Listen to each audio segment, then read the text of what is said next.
அனைவருக்கும் வணக்கம். இன்று நாங்கள் தரம் 7 மாணவர்களுக்கான விஞ்ஞான பாடத்துல 3ஆம் தவணைக்குரிய பரீட்சை வினாக்கள் தான் பார்க்க இருக்கிறோம்.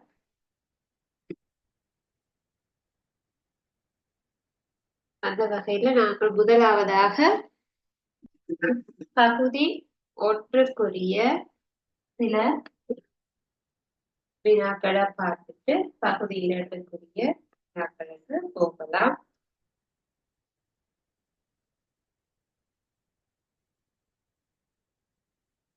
முதலாவது வினா,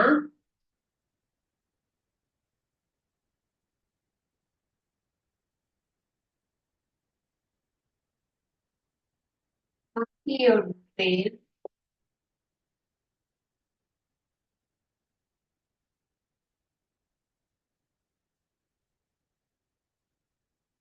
அடிப்படை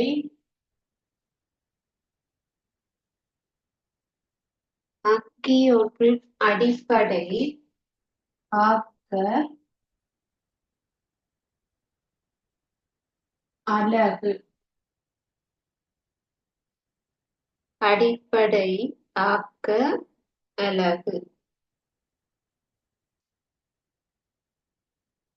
அடிப்படை ஆக்க அலகு. முதலாவது விடை இளையம். இளையம். இரண்டாவது விடை கலம்.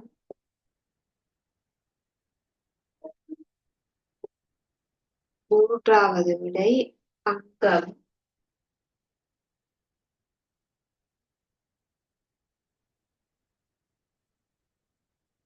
நான்காவது தொகுதி.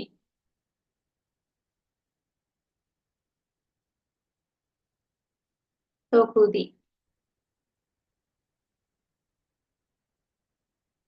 முதலாவது வினா, அங்கியொன்றின் அடிப்படை ஆக்க அலகு. தரப்பட்ட விடைகள்ல எது பொருத்தமானது என்பதை தெரிவு செய்து அதற்கு கோடு போட்டு கொள்ளும்.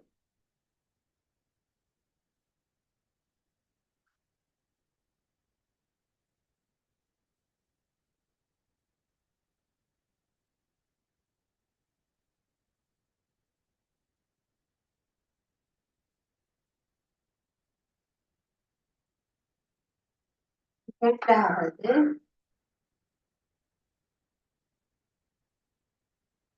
தாவரங்களில்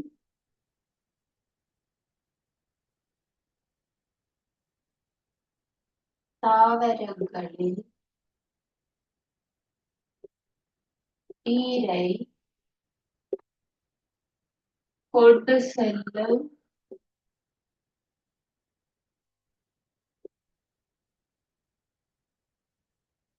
இளையம்.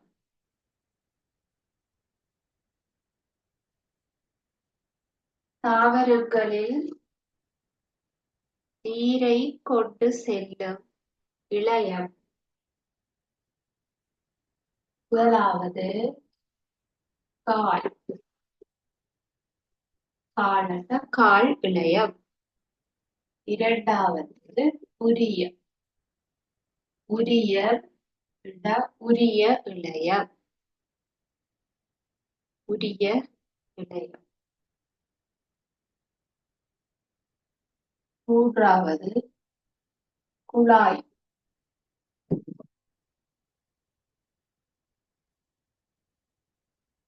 குழாய். நான்காவது கலம்.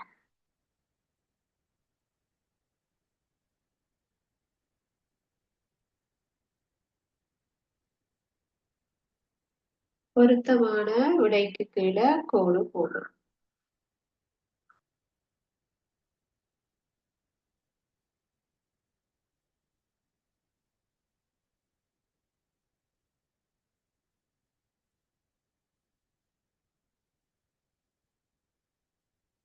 இரண்டாவது வினா, தாவரங்களில் நீரை கொண்டு செல்லும் இளையம்.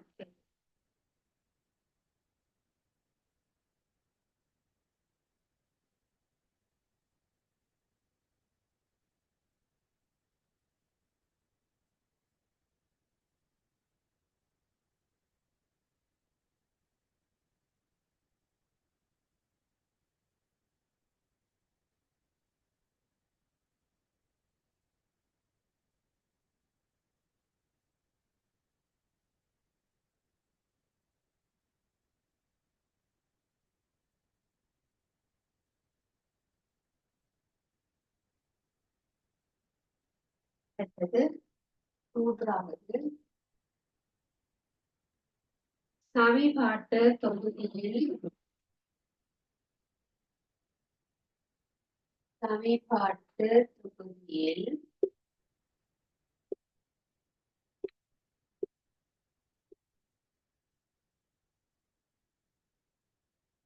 சவிபாட்டு தொகுதியில் அடங்காத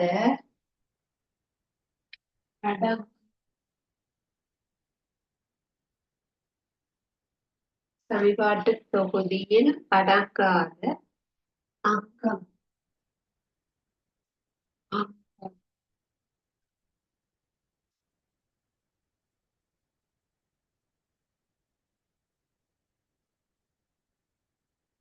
முதலாவது ஈரல்,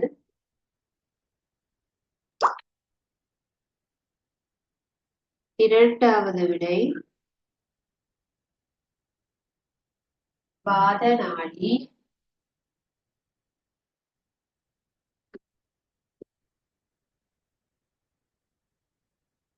மூன்றாவது விடை பெருங்குடல்,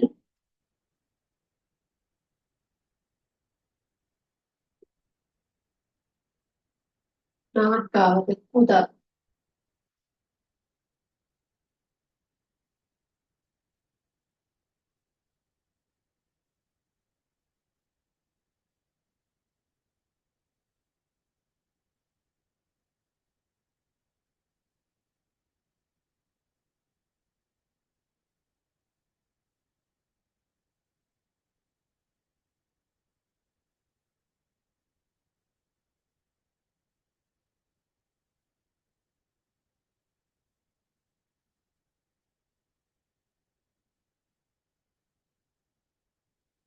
இதை எழுதி செய்து கொள்ளுங்க.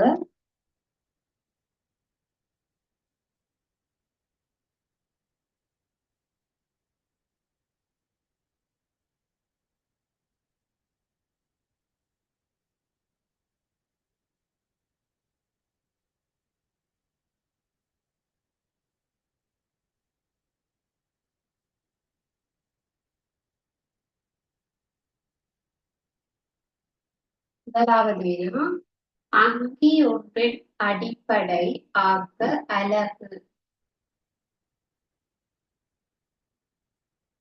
அடிப்படை ஆக்க அலகு எது?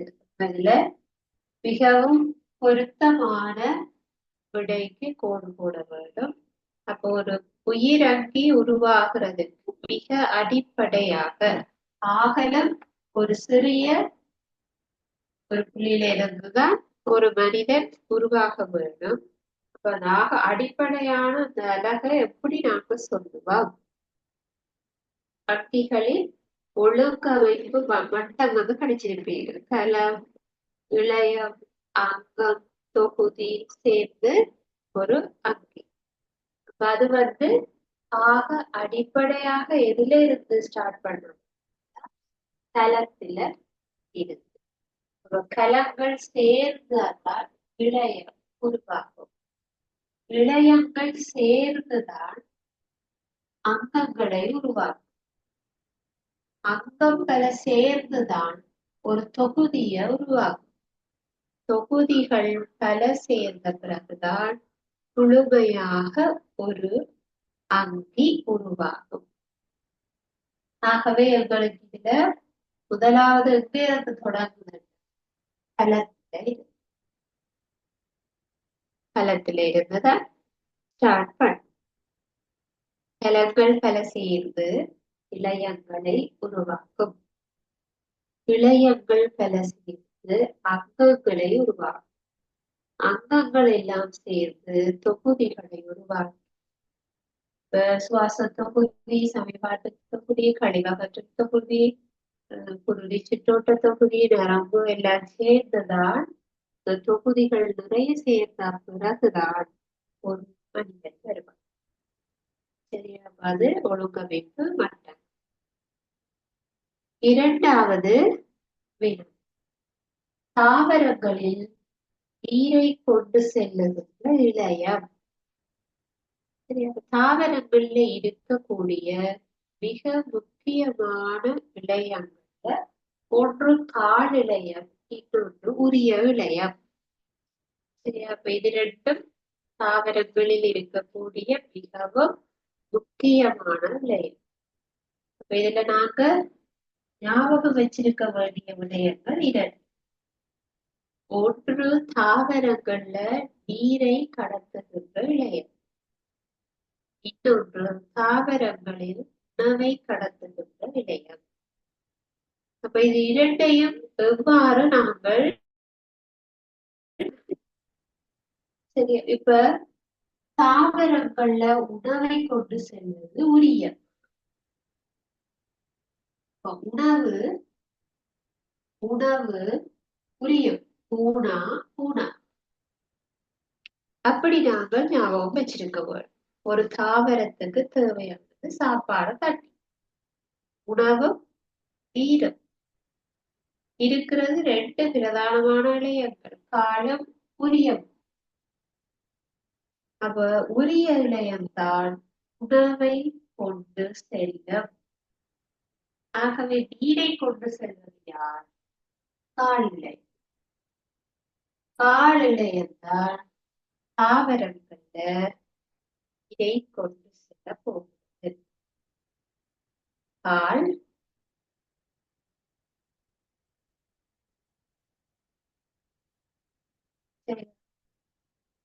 மூன்றாவது வினா, சவிபாட்டு தொகுதியில் அடங்காத அங்கம். அங்கங்கள் பல சேர்ந்துதான் தொகுதிய உருவாக்கி இருக்கும். சமீபாட்டு தொகுதி, நம்ம ஒரு சமீபாட்டு தொகுதி எடுத்தோம்னா ஆரம்பத்துல இருந்து பார்க்கணும். இதுக்கு வாய்க்குழி, அதுக்கப்புறம் தொண்டை, களம், இரைப்பை, முன்சிறுகுடல், பெருங்குடல், சிறுகுடல், அகால நேர்குடல், உதம், ஈரல், பித்தப்பை, இதெல்லாம் சேர்ந்துதான் ஒரு சமீபாட்டு தொகுதி வந்திருக்கு. இதுல நாம் தனித்தனியாக சொல்லப்பட்டது எல்லாமே ஒவ்வொரு அங்கம். ஈரல் என்பது ஒரு அங்கம், பெருங்குடல் என்பது ஒரு அங்கம், புதம் என்பது ஒரு அங்கம். இது எல்லாமே தனித்தனி அங்கம். அப்ப இப்ப பாருங்க, இதுல சமீபாட்டு தொகுதியில நான் ஈரல் சொன்னா, பெருங்குடல் சொன்னா, புதம் சொன்னா, சிறுகுடல் சொன்னா, ஆனா வாதநாளிய நான் சொல்லேன். ஏன் வாதநாளிய சொல்லேன்? அது சுவாச தொகுதியுடன் சம்பந்தப்பட்டது. இப்ப நாங்க சுவாச தொகுதிக்கு இறைக்க பார்த்திருக்கோம். ஒரு சமீபாட்டு தொகுதிக்கு குழாய் மாதிரி நீளமாக நாங்க கொண்டு வந்து இறப்பையிட முடிப்போம். அது களம். அந்த களத்துக்கு பக்கத்திலேயே இன்னொரு குழாய் வரும், அதுதான் வாதநாளி. அந்த வாதநாளி சுவாச தொகுதியுடன் சம்பந்தப்பட்டது. ஆகவே அது சமீபாட்டு தொகுதிக்குள்ள வராது. சில பேர் களத்துக்கு பார்க்க அல்லது களமட்டு நினைத்து வாதநாளிய போடுறது பிள்ளை. களத்துக்கு பேர் எழுத சொன்னால் அதுக்கு வாதநாளி என்று கொடுக்கும். அப்படி எழுதக்கூடாது. வாதநாளி என்பது சுவாச தொகுதிக்கு போகும். இப்ப நாங்க சுவாசிக்கிற பொழுது காற்று போய் எங்களுக்கு இறப்பையிக்க போகணுமா, சுவாச பையிக்க போகணுமா? காற்று சுவாச பைகளுக்கு போக வரும். சாப்பிடுகிற சாப்பாடு இறைப்பைக்கு போக வரும். அப்ப எங்களுக்கு இரண்டும் கெட்டு குணாதை கூடாகத்தான் போகும். சாப்பிடுற சாப்பாடு சுவாச பைக்குள்ள போயிருக்கு இல்லாததானே. அப்ப என்ன செய்யும்னா ரெண்டு வேறு வேறு குழாய்கள் உள்ளது. சாப்பாடு களத்தினூடாக இறைப்பையையும் வழி வாதநாளியினூடாக சுவாச பையையும் போகும். இரண்டு செயல்முறைக்கு பொதுவான பகுதி என்பது தொண்டை. இப்ப நாங்க மூச்சு விடுறதுக்கு வர அந்த வழி வந்து தொண்டைக்கு வந்துதான் வாதநாளிக்கு போகும். சாப்பிடுகிற சாப்பாடும் தொண்டைக்கு வந்துதான் களத்துக்கு போகும். ஆகவே சுவாசத்துக்கும் சமிபாட்டுக்கும் ஒரே பாதை இருக்கிறது தொண்டை. ஆனா போற குழாய் வேற வேற. சில பேர் பாருங்க கதைச்சு கொண்டே சாப்பிட்டு புறக்கணிக்கும். ஏன் கதைச்சு கொண்டே சாப்பிட புறக்கணிக்குது? இப்ப நீங்க நாங்க சாப்பிடுறதுக்கும் சுவாசிக்கிறதுக்கும் ஒரே பாதையா இருக்கிறது தொண்டை. இப்ப நாங்க சாப்பிடுற சாப்பாடு சரியாக களத்துக்கு போறதுக்கு தொண்டையில இருக்கக்கூடிய ஒரு மூடி போன்ற அமைப்பு தான் திறந்து திறந்து மூட வேணும். அப்ப ரெண்டு பாதையும் தொண்டையில தான் திறக்கும். அப்ப அந்த தொண்டையில மூச்சு குழல்வாய் மூடி என்ற ஒரு அமைப்பு இருக்கு. அப்ப அந்த அமைப்பு என்ன செய்யும்னா, நீங்க சுவாசிக்கிற போது அது களத்தை மூடிடும். அப்ப களத்தை மூடினா சுவாசப்பை வாதநாளி வழியாக சுவாசப்பைக்கு காற்று கடத்தப்படும். நீங்க சாப்பிட்டு தொண்டைக்கு விழுங்கக்குள்ள வாதநாளி மூடப்படும். அப்ப களம் திறக்கப்படும். களத்தினூடாக சாப்பாடு இரைப்பைக்கு போகும். அப்ப உங்களுக்கு இந்த மூடியானது ரெண்டு வேலையை செய்யும். இரண்டையும் மாத்தி மாத்தி மூட வேணும். அப்பதான் கரெக்டா போய்கொண்டு இருக்கு.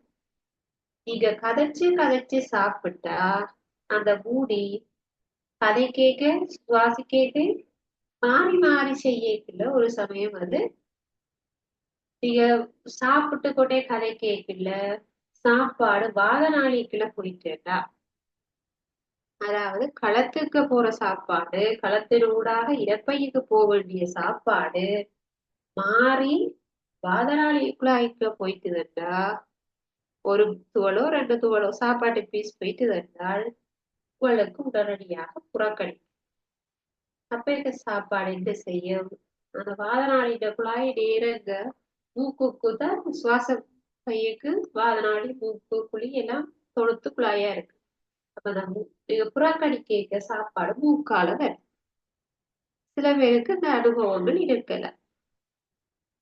சாப்பிட்டு கொண்டே கதைச்சு, அதனாலதான் பெரியவர்கள் சொல்றது என்னது, சாப்பிடும் போது நீங்கள் கதைக்க கூடாது. சரியா? அப்ப எங்களுக்கு அதை நாங்க ஃபாலோ பண்ண வரும். சரியா? சரியா? அப்ப இதுல சமிபாட்டு தொகுதிக்குள்ள வாதநாளிய நாங்கள் சேர்க்க இயலாது. அது வாதநாளி சுவாச தொகுதியோட சம்பந்தப்பட்டது. இந்த 3 வினாக்களும் எழுதியிருக்கிறீர்கள். நாங்கள் 4வது வினாவுக்கு போவோம்.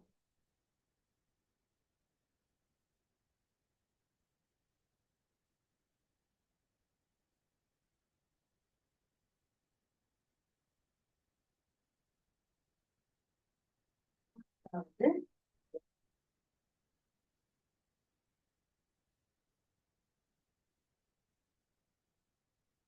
4வது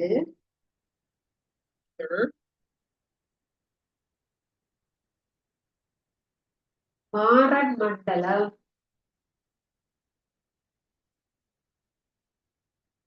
மாறன் மண்டலம் காடுகள்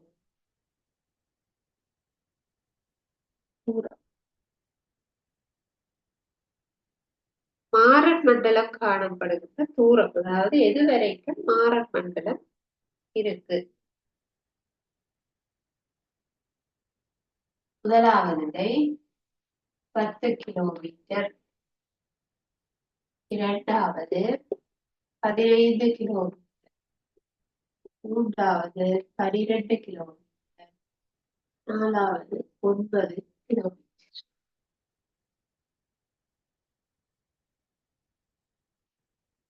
இது எல்லாமே கடல் மட்டத்தில் இருக்கு என்று நீங்கள் எடுக்கணும்.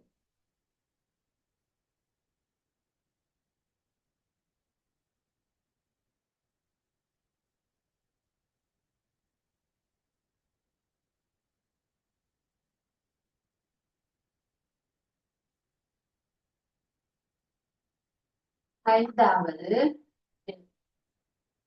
ஓசோன் படை எந்த மண்டலத்தில் ஓசோன் படை எந்த மண்டலத்தில் அமைந்துள்ளது?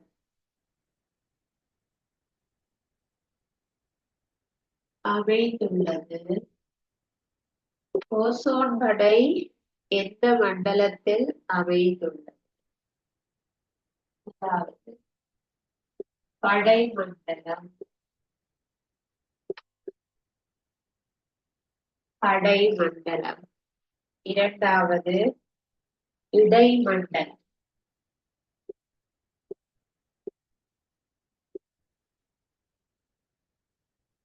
இடைமண்டலம். மூன்றாவது ஆரன் மண்டலம்.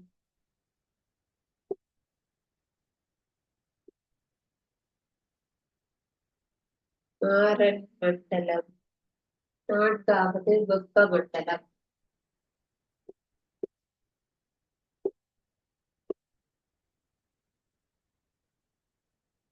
வெப்பமண்டலம்.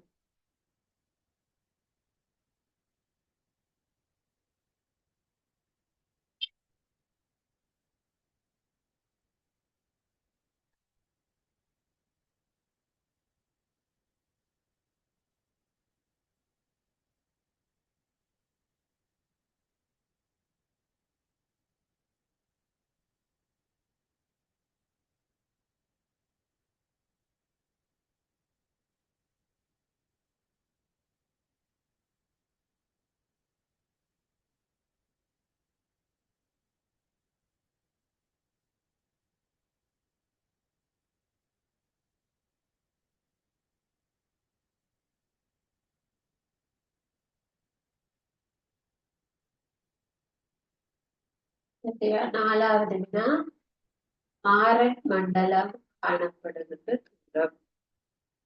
ஆரன் மண்டலம் எதுவரை காணப்படுகிறது?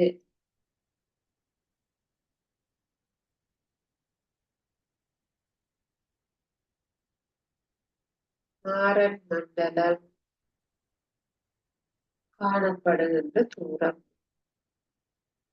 முதலாவது 10 கிலோமீட்டர், இரண்டாவது 15 கிலோமீட்டர், மூன்றாவது 12 கிலோமீட்டர், நான்காவது 9 கிலோமீட்டர்.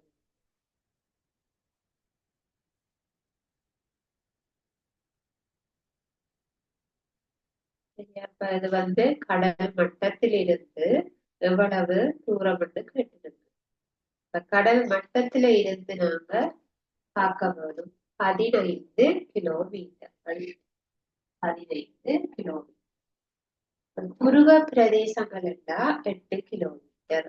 துருவம் என்றால் வட துருவம், தென் துருவம் ஆகிய 2 துருவங்கள் இருக்குது. அங்க 8 கிலோமீட்டர். கடல் மட்டம் சாதாரணமாக கடல் மட்டத்தில இருந்து எங்களுக்கு 15 கிலோமீட்டர்கள் தூரம் வரைக்கும் இந்த மாறன் மண்டலம் காணப்படுகிறது. சரியா? அடுத்ததாக 5வது ஓசோன் படை எந்த மண்டலத்தில் அமைந்துள்ளது? ஓசோன் படை உங்களுக்கு தெரியும், சூரியனில இருந்து வரக்கூடிய இந்த கதிர்கள் எங்களுக்கு நச்சுப்புற ஊதா கதிர்கள், நச்சு கதிர்கள் எங்களுக்கு வராதவாறு இந்த பூமியை பார்க்கிறது ஓசோன் படை பாதுகாப்பாக பார்க்கிறது. அது எந்த மண்டலத்துல இருக்கு சொல்லி அதுல பாத்தீங்கன்னா படை, ஓசோன் படை, படை மண்டலம். உங்களால ஞாபகப்படுத்தி வைக்க இயலும். ஓசோன் படை, படை மண்டலம். ஆகவே படை மண்டலத்தில் நீங்கள் கோடு போடும்.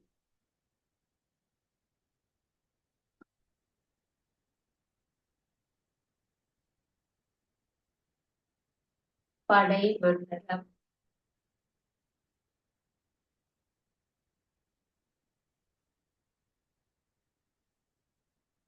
சரியா? அடுத்ததாக நாங்கள் ஆறாவது வினாவு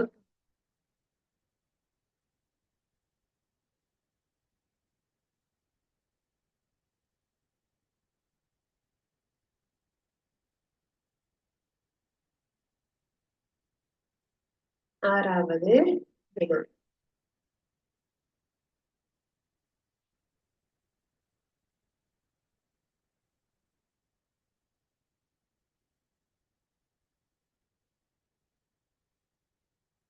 வழியில்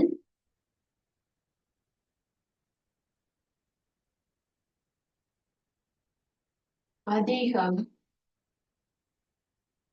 காணப்படும் கூறு எது? வழியில் அதிகம் காணப்படும் கூறு எது அல்லது வாயு எது அதிகம் காணப்படும்? ஒன்று ஒட்சிசன், இரண்டு நைதரசன்,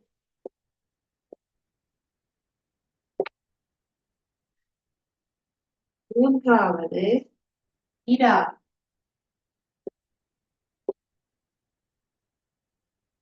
நாலாவது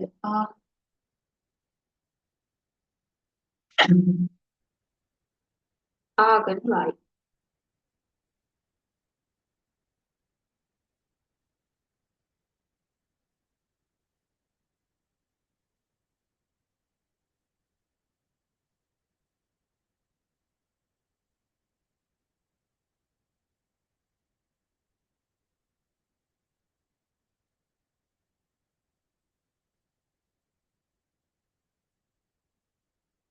ஏழாவது குமிழ்களில் மின்குமிழில் நிரப்பப்படும்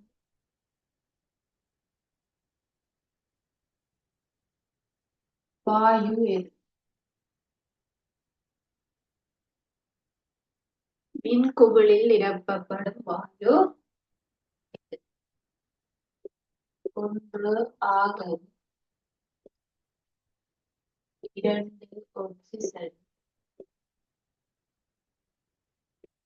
மூன்று நீராவி, நாலு ஐதரசன்.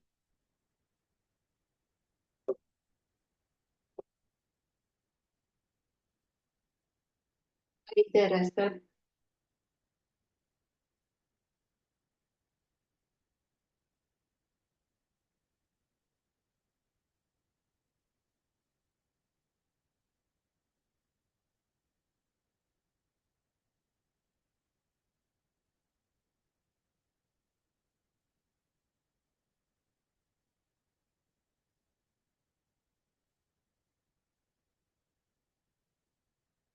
ஆறாவது வினா. வழியில் அதிகம் காணப்படும் கூறு எது? அதாவது வாயு. வழியில எந்த வாயு அதிக அளவில் காணப்படுகிறது?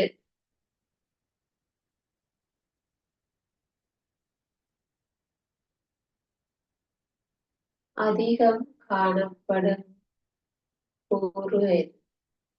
ஒன்று ஒட்சிசன், ஒட்சிசன் வாயு வழியில அதிகமாக இருக்கிறதா? இரண்டாவது நைதரசன் வாயு, நைட்ரஜன்.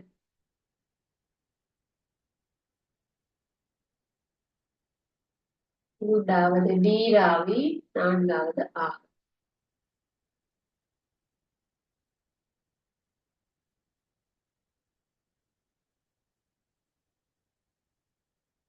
ஏழாவது வினாவுல மின்குமிழில் நிரப்பப்படும் வாயு. மின்குமிழ்ல நிரப்பியாக பயன்படக்கூடும் இந்த வாயு ஆகன் வாயு, ஒட்சிசன் வாயு, நீராவி, ஐதரசன்.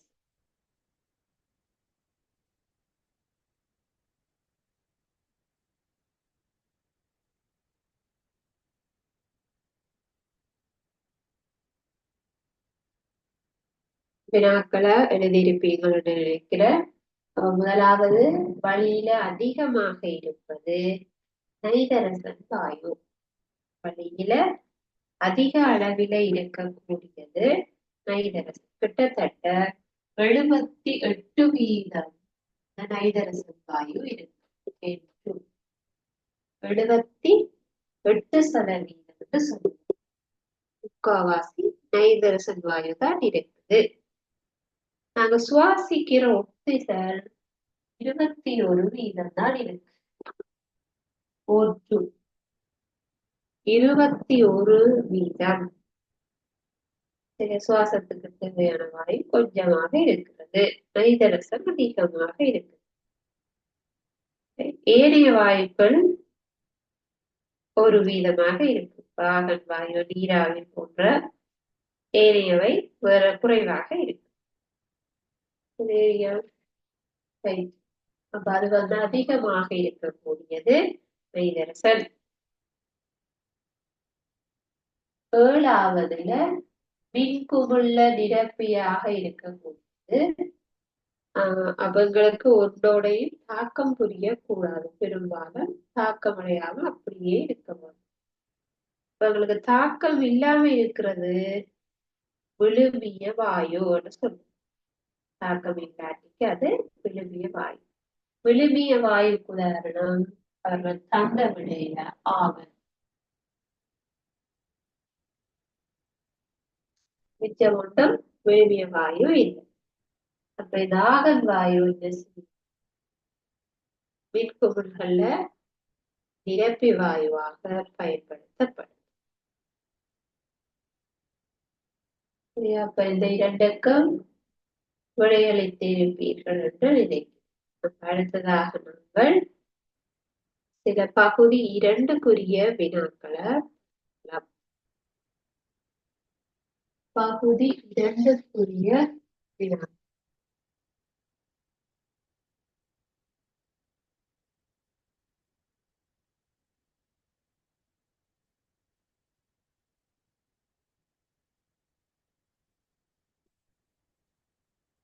பகுதி 2க்குரிய முதலாவது சொல்லுங்க. வளிமண்டலத்தினால்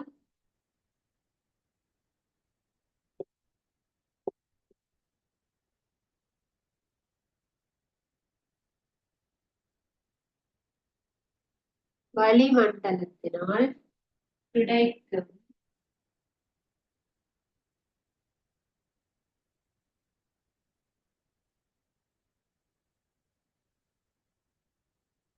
வளிமண்டலத்தினால் கிடைக்கும் பயன்கள் 4 தரும்.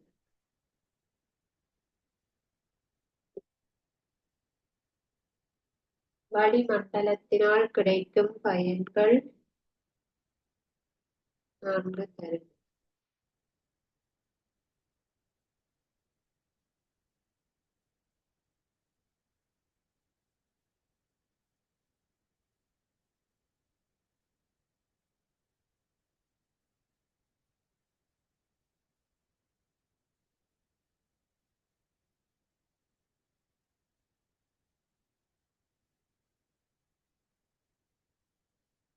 இரண்டாவது, வளி மாசடையும் முறைகள் 4 தரும். வளி மாசடையும் முறைகள் 4 தரும். வளி மாசடையும் முறைகள்.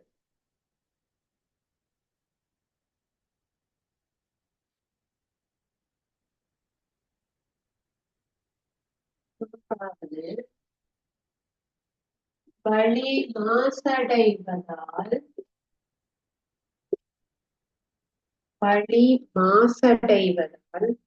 ஏற்படும்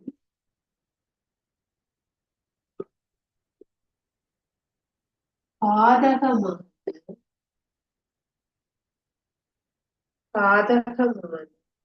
விளைவுகள்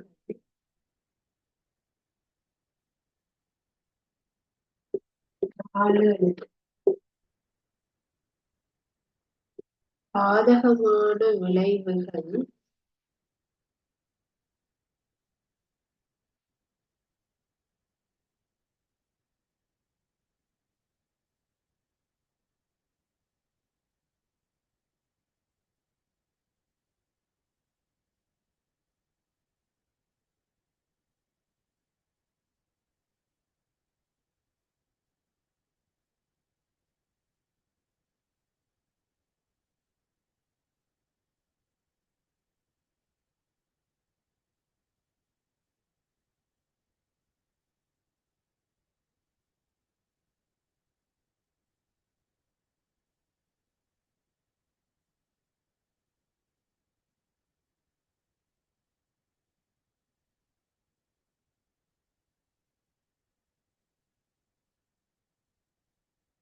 முதலாவது வளிமண்டலத்தினால் கிடைக்கும்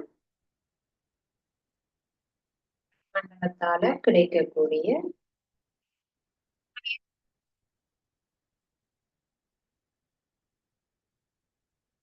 நான்கு எழுதினால் போதும். இப்ப வளிமண்டலத்தினால எங்களுக்கு என்னென்ன பயன் கிடைக்கிறதுன்னு பார்ப்போம். இப்ப எங்களுக்கு சகல தாவரங்களும் விலங்குகளும் சுவாசிப்பதற்கு தேவையான வாயு வளிமண்டலத்துல இருக்குது, ஆக்சிஜன் வாயு. அதே மாதிரி பச்சை தாவரங்கள் ஒளித்தொகுப்பு செய்யறதுக்கு கார்பன் ஆக்சைடு வாயு வளிமண்டலத்துல இருக்கு. தாவரங்கள் வளர்ச்சிக்கு தேவையான நைதரசன் வாயு வளிமண்டலத்துல இருக்கு. சரியா? அதே மாதிரி வளிமண்டலத்துல இருக்கிற ஓசோன் படையால தீங்கு விளைவிக்கின்ற கதிர்கள் எல்லாம் தடுக்கப்படுகிறது. அதே மாதிரி நீர் வட்டம் நடக்கிறதுக்கு வளிமண்டலம் உதவி செய்யும். அதே மாதிரி பறவைகளும் பூச்சிகளும் பறக்கிறதுக்கான ஊடகமாக இருக்கிறது. பறவைகள் பூச்சிகள் பறந்து திரிகிறது வளிமண்டலத்துலதான் அடிப்படையில பல அதுக்குரிய இடத்தை கொடுக்கும். அதே மாதிரி மனிதர்கள் பேசிக்கொள்வதற்கு நாங்க கதைக்கிறதுக்கு தேவையான வழி இருந்தா தான் நாங்க கதைக்கலாம். அது வளிமண்டலத்துல இருக்கிறது. இது எல்லாமே வளிமண்டலத்தால கிடைக்கக்கூடிய பயன்கள்.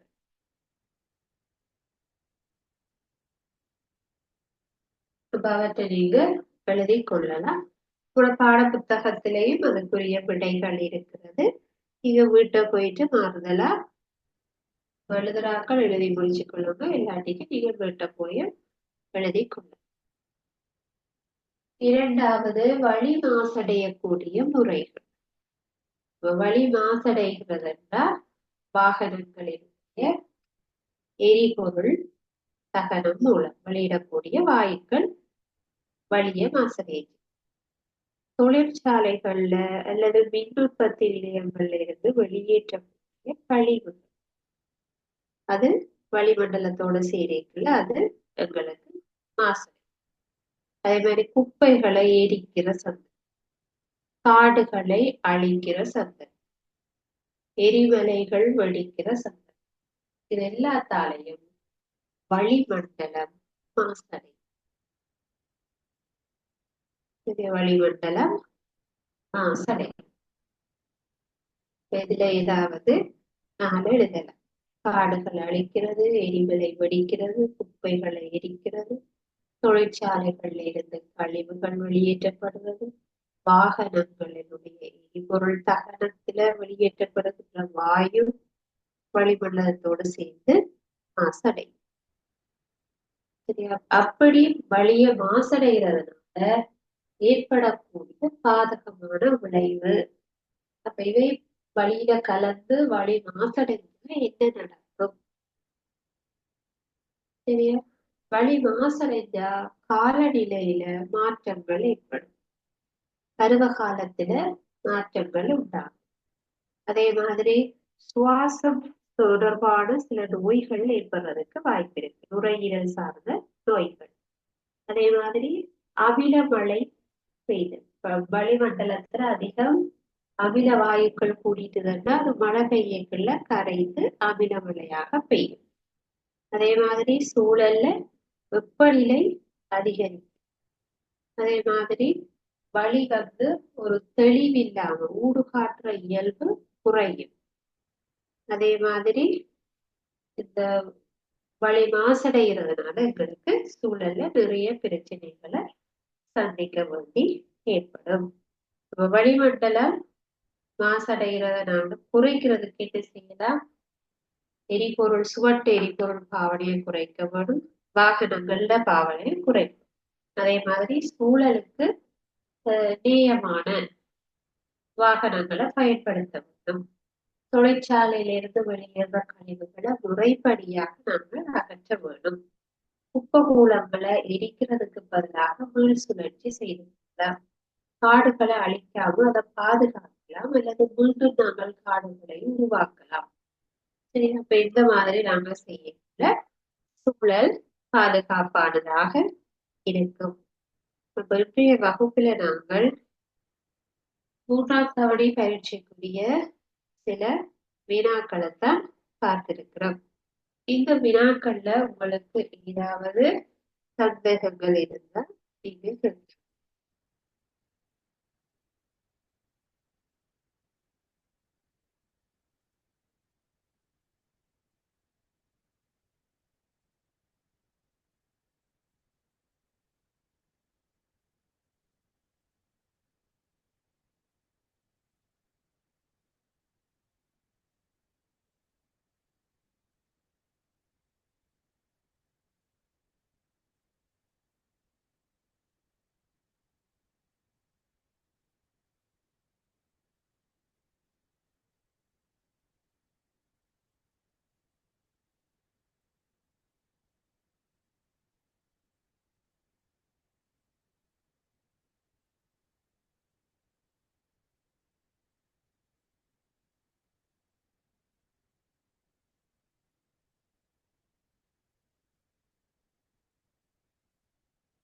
ஆகவே உங்களுக்கு எந்த விதமான சந்தேகங்களும் இல்லை என்றால் நாங்கள் இத்துடன் வகுப்பை நிறைவு செய்து கொள்ளலாம். தேங்க்யூ.